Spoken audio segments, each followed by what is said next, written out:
Welcome to the Vandy Sports Podcast. I'm your host, Chris Lee. Our guest today will be Norman Jordan. He's the color commentator for Vanderbilt football. This episode presented by The Well Coffee House, which turns coffee into water. The Well has a mission to bring clean water to the world. It has helped over 30 communities across the globe have access to safe water, health, and hope. You could do your part to make an impact by visiting a Well Coffee House today. There are 4 locations in the Nashville area. They can be found in Brentwood, Green Hills, downtown, and Bellevue. More information can be found at wellcoffeehouse.org. The Well Coffee House, where coffee changes lives. We thank our co-sponsor, Wellspire, Nashville's Learning and Development Center, which is located in the Gulch. Our news presented by Sutherland and Belk, a local injury law firm committed to helping those who've been injured in accidents. If you or someone you know has been in a wreck or other accident, reach out to Sutherland and Belk, see what your rights are. You can find their contact info at sbinjurylaw.com. Non-conference single-game basketball tickets are now on sale. They are $10 each. You may get them by calling 615-322-GOLD. Norman Jordan appears on the guest line that's brought to you by Boll & Branch, started by Vanderbilt graduates Scott and Missy Tannen. I've slept on their sheets for years. They are something that once you get them, you won't go back. They are fair trade certified. That means they're made under safe conditions by men and women, treated and paid fairly. Try them for a month. You can return them for free if you need to, but you won't need to once you get the sheets. Try the mattress. That was voted best mattress of 2018. Go to bollandbranch.com. That is spelled B-O-L-L. Enter the promo code Vandy and get $50 off your first set of sheets. Norman Jordan joins us today. He is the color commentator for Vanderbilt football. Norman, welcome to the program. Hope you had a wonderful homecoming weekend. Yeah, sure did, Chris. Thank you. Good to be here. What are those like for you? For me, we do the pregame just outside where the former players have meals. So I get to see some of the guys, but I only get to talk to them between breaks or when somebody's being interviewed and I'm off the radio. So it's a real rush thing. But I got to see some guys I haven't seen in a long time, have all year, and it's been really good. And, the connection's always there. That's what people don't understand. I can go without seeing somebody for 40 years and see them, and it's just the same as the last time that we were on the field together. Felt like they had a pretty good homecoming draw. Yeah, no, players from all ages. I've been involved in the program for so long now. I hate to say that, and no, it makes me sound old because I am old. But it played in the late 70s, early 80s. And then mid-'80s started doing the TV broadcasts. And the whole time I was still working out with the players. And, it's just I can't even keep separated who was a teammate and who wasn't because I've known these guys for so long. Sorry about that. Just got to let the dog out. Pardon me. If anybody asks who let the dog out, it'll be me. So I kind of have to check myself. Was that somebody played 10 years after me or somebody I played with? Usually I can tell by whether they're old or not. Yeah, I'm getting in that territory myself. But let's ask, to the game, did you see that coming at all? Because I did not. No. I told Joe after the game, I said, I'm a big stats person. I love to look at stats. And I kept looking at it, and I remember Friday night I looked up at my wife and I said, I just can't get a win out of this. I just can't see a way we win this game because they've got a really good defense. They've got a good offense. So, and we haven't done either really well this year. So I kept looking at the numbers, and even if they only played at about 70% and we played at 110%, we still lose, but we won. I think it's me. And I'll tell you why. I've just been saying for a couple of weeks to the media relations guys, hey, help me out with some baseball and basketball stories, just anything. Because, if you have listened to my podcast, and I don't mean specifically the one with you, but like any that I've done for the past year or so that don't involve baseball, I mean, it's been a rough stretch. You had, no SEC wins this calendar year until this weekend in football, between football and basketball, that is. So I'm ramping up. I've been spending 2 weeks thinking, okay, I got a week off extra. I'm just going to blow up the baseball and the basketball content, which I will be doing soon. But it's like, I didn't think there'd be much to write on football this week that anybody wanted to read, and lo and behold, there it is. Yeah, I mean, I really did. I truly thought that this game could get away from us. And I mean, if you want to talk about the game a little bit, I'll give you my opinion on what happened. I think the coaches are learning the players as much as the players are learning the coaches. And by that, I mean, the coaches are learning to try to do what the players naturally are capable of doing. You can take a player and make him better, but that takes a long time. But if you're left in a situation where you're playing essentially your third team quarterback, you've got to go with what he can do. You can't try to make him run the same game plan that you would have had Riley Neal run. So they did what Mo can do, and Mo did it. Well, the defense is what made that possible. And you talked about doing what guys can do that just looked like a simplified plan where they knew what was going on. The bad angles, they weren't taking those anymore, and the being out of position. Why did it take so long to get here?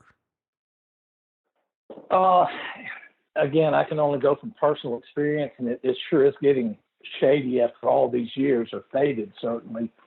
But it just takes a little while to where you can look at a play and see this is where I need to be. It just takes, by a little while, some cases 3 or 4 games, some cases a year, and you start recognizing things. And as I've used the phrase probably too many times, the game starts to slow down for you.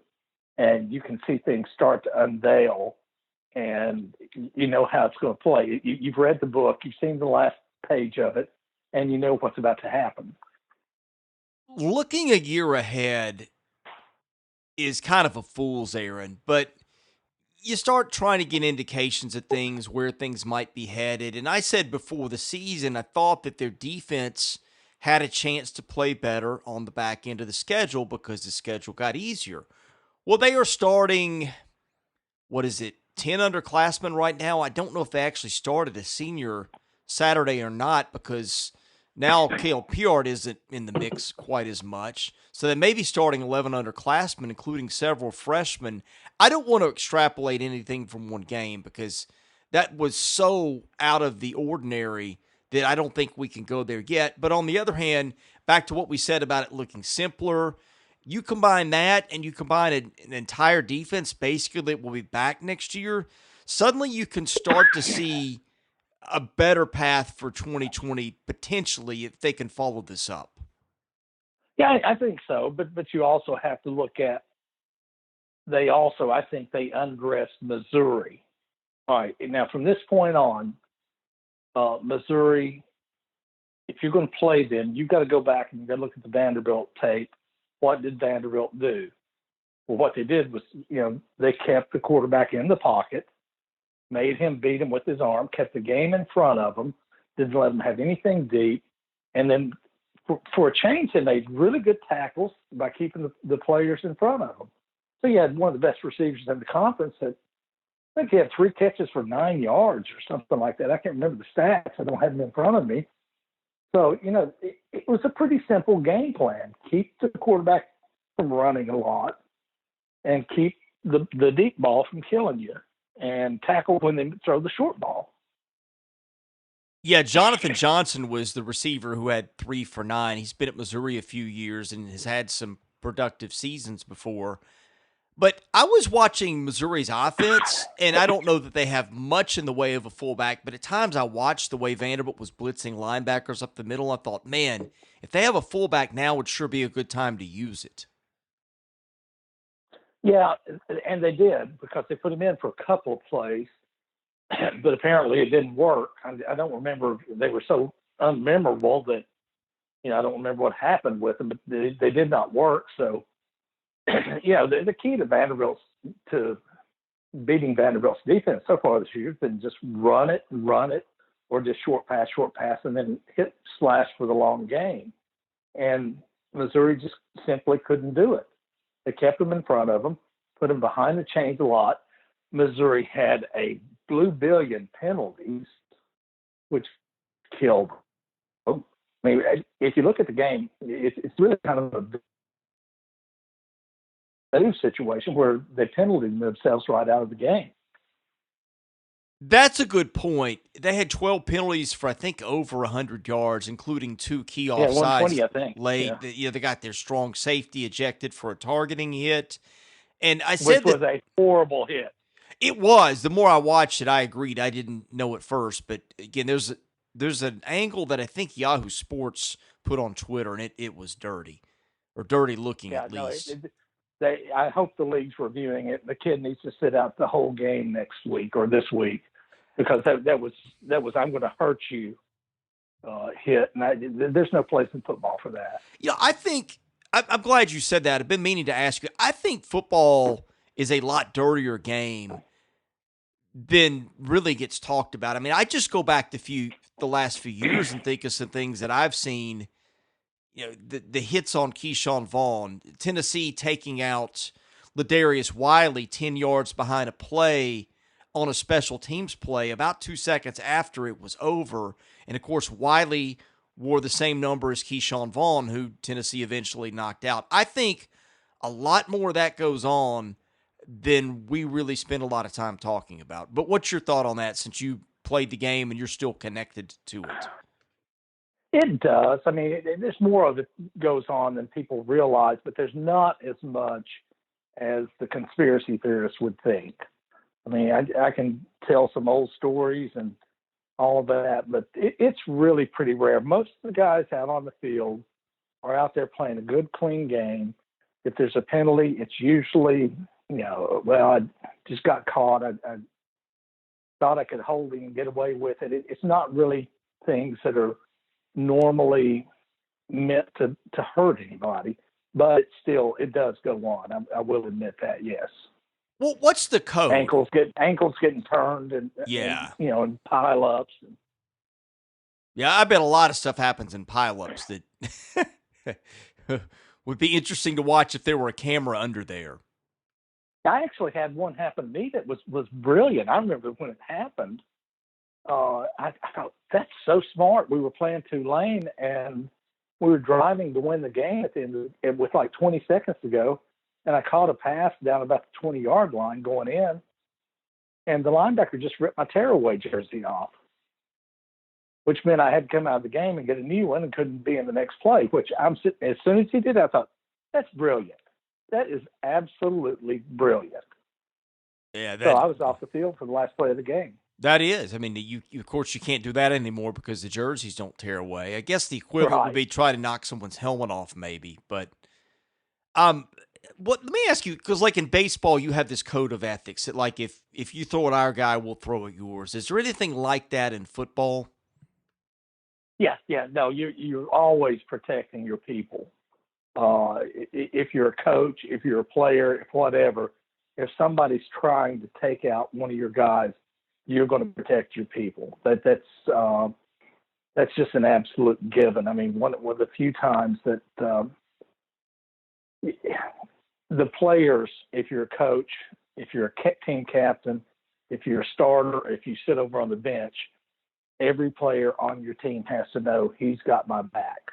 It's really, I'm a big military history buff, and it's really no different from, it's different in that they're laying their lives on the line, but every guy out there on the front line that's standing there, they're fighting to protect the guy to their left and the guy to their right. And it's the same thing goes on in college football, baseball, basketball, all of it.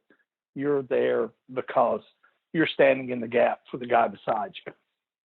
But what does that look like? Is that a tit for tat? Say, if you knock out our quarterback with a dirty hit, we try to do the same to yours? No, not your quarterback. No, you take the player that did it. Oh, okay. Yeah, that makes sense. Okay. Yeah. So no, go ahead. I was going to ask how much goes on where if that's the code, do you put in a scout team guy to get in a cheap hit on somebody? Because then if that's who you take out, it doesn't really hurt you if you're the team that Yeah, instigates it. if you want to hear a story, I've got an old story for that. Yeah, I would But you love to tell hear me if you that. want to hear it. I would love to hear that. I knew a coach that coached in the ACC, and they were playing Clemson. And this was when Clemson had Butler, I think was his name, and Dwight Clark, two All-American wide receivers, two All-Pros after that. And this other team puts in their backup cornerbacks in the first play of the game. They throw forearms into Butler and Dwight Clark's face. They break Butler's nose. He's out for the game. And they kind of rattle Clark, and they throw both cornerbacks out, and then they bring their starters in. I mean, stuff like that does happen. Oh, man, that would I can't say I've heard of that before. That's one way to do it, I guess. Who won the game? Well, Clemson, because they were much better. Yeah, that's the kind of stuff you do when you're the underdog, I guess would be a good way to do it. That's what happened. It lights a fire. Like I said, you rally around your guys, and it lights a fire. And frankly, I think if the hit hadn't have been like it was, I don't know, how we finished that game. I really think the guys rallied around what happened to Mo and let's get out here and win this game. Because it was still certainly in the balance. It's in the balance into the game. We've got a few questions in the mailbag, so I'm going to go there. It is sponsored by Vanderbilt fan and independent insurance agent Josh Minton of Brentwood. Do you need an insurance agent who wants to know your unique needs and circumstances and will tailor an insurance plan to fit them? Josh is your guy. Call him 615-933-1979. Email him at josh@hqinsurance.com. Follow him at facebook.com/JD Minton HQ. He's my insurance agent. Give him a shot. You can get a no-obligation quote, help the podcast out. Tell him you heard about it here, and Josh is a great guy to boot. Mr. Vandy says, and this will be the easiest question you get all season, how much fun was it to be on the broadcast Saturday during the game compared to every other game this season? Yeah, it's like I said. I mean, I went into that game thinking, you never say we can't win because it is truly a game of matchups. But as the game progresses, we're going further and further until all of a sudden I'm going like, we're playing well enough to win this thing. And, at halftime I'm thinking we might do this. And then when it came out and the two teams made the adjustments they made at halftime and Vanderbilt came out of it pretty good, I'm sitting there going, man, this may be fun. And it truly was. It was a pleasure to just watch the game, much less comment on it, because I was totally surprised. I was very, very proud of the players. That's something you never get over. Your alma mater, you want the players after you to do so well. And these guys did. And I'm just happy for them. They rallied. And they came back after what was, really lousy loss the week before. Foghorn says, as a player, do you remember winning a game as a 3-point underdog, and what was that like?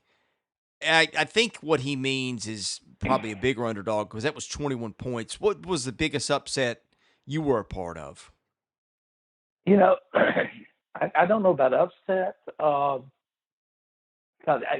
Frankly, I didn't follow the line, and it wasn't put out in the paper. And you really didn't. You wanted plausible deniability. If all of a sudden you know what the line was and something happened, you don't need that. But the biggest surprise that came in our games for me was against Virginia Tech, and we talked a little bit about it in past podcasts. We were. I don't remember if they were slightly favored or we were slightly favored, but they had the number one defense in the country, and they came in here and we beat them 45-0. And I remember, I vividly remember that morning waking up, and Whit and I were roommates at the hotels. I woke up and I dreamed we'd won 13-7. I told him, he said, well, I'd take that right now. And then we'd go out and beat them 45-0. So that was the biggest upset, biggest swing in what I thought the score would be and what it was. I'm trying to flip through some stuff as we speak. I don't remember. Vanderbilt has obviously pulled some upsets the last few decades, but I don't remember one of that magnitude. I'm going back and looking, and I know Franklin never pulled one like that. Derek, they were 16-point underdogs. I'm sorry, they were 7-point underdogs when they beat Tennessee in 2016. They were 9-point underdogs against Ole Miss the week before that. They were 14-point underdogs in 2016 at Georgia. That's about as big of upset as I remember by point spreads, and those are hard to find going back many years. But I'm just trying to think in all my time following the program, them ever winning as a 20-point underdog, maybe, I don't know if Georgia in 95 would have been that. I wouldn't think it would have been that many. But do you remember one where Vanderbilt upset anyone where it was more than a 21-point favorite or underdog? The only one that comes to mind that could be for me would be, and I couldn't even tell you the year, but it was the year that Vanderbilt got the offensive pass interference call in the end zone against LSU at home. Kitchens was called for offensive pass interference, and we wound up winning that game against LSU. But I at the time, I had no idea what the spread was, and certainly couldn't recall it if I did. That was 1990. That was the game after the loss at SMU. And that was the only game Vanderbilt won that season. That's why I remember it, because I was at there. I remember the offensive pass interference, which was kind of an odd call. I don't know if it was a good call or a bad call, but it's one that you didn't and don't see a lot, especially no, when it was a good call. I was in the stands watching the game. It's a good call. It's just I was shocked that we got it. Yeah, that's kind of what I mean. But I don't. That was not a very good LSU team. In fact, I think Mike Archer. This came up on our boards this week. I'd have to research it, but Mike Archer, I think, was a coach, and someone said he got fired later that year. I think that LSU team won 3 games. Now, I don't know if that was a highly regarded LSU team coming into the season, because that was week 2. Again, Vanderbilt coming off the loss at LSU, and LSU having some name brand to it. Maybe that was the case, but I know that ended up not being a very good LSU team. So I don't know if you could ever find that or not, but that's the only other one that I could say that I was involved with that could be would have been Florida when they came in here in '82, and they had a really, really great defense and a good offense, and we wound up beating them 31-29. But I have no earthly idea what the point spread was. Yeah, I don't think it would have been 21 points because they were good, but you guys were good too. So, I mean, Florida might have been favored. We didn't even know it at that point, though. Yeah. Honest to goodness, that team didn't even know it. But 21's a lot. And plus, now there's more points in games, so the spreads are probably a little bit higher to begin with. But the one I'm thinking, and this was maybe the most random one ever, I think Watson Brown pulled one, I want to say 88 against Florida. That wasn't a very good Vanderbilt team. It won, I think, maybe 3 games. Yes, I was at that game, the one here.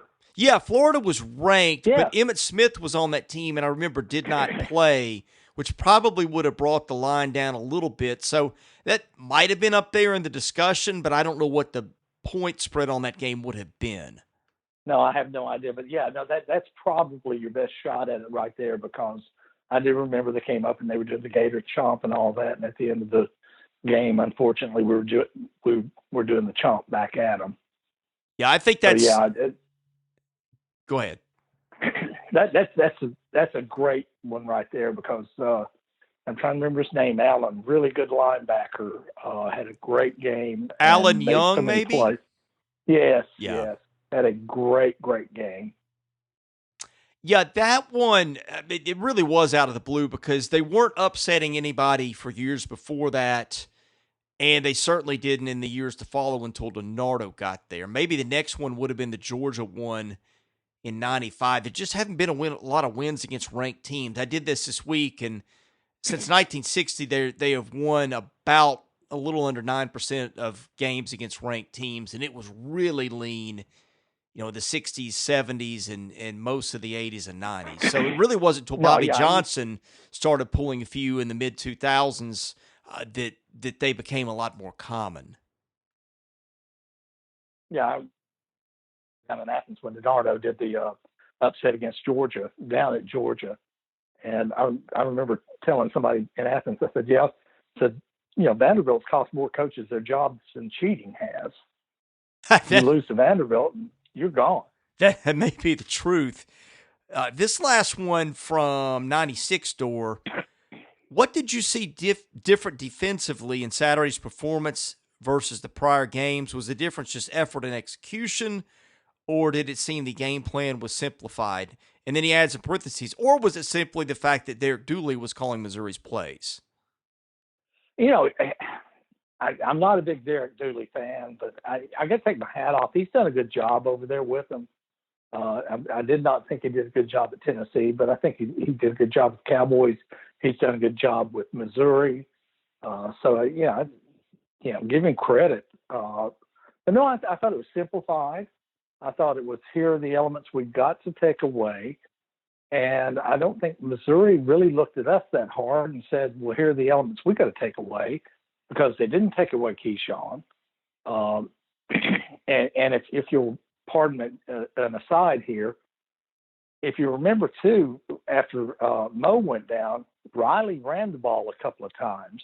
And I really think it was eye-opening to Riley, in that he doesn't like it. It's not his natural element. But I think it opened his eyes to, wait a minute, this changes the whole game, because people started getting open after he held on to the ball a couple of times.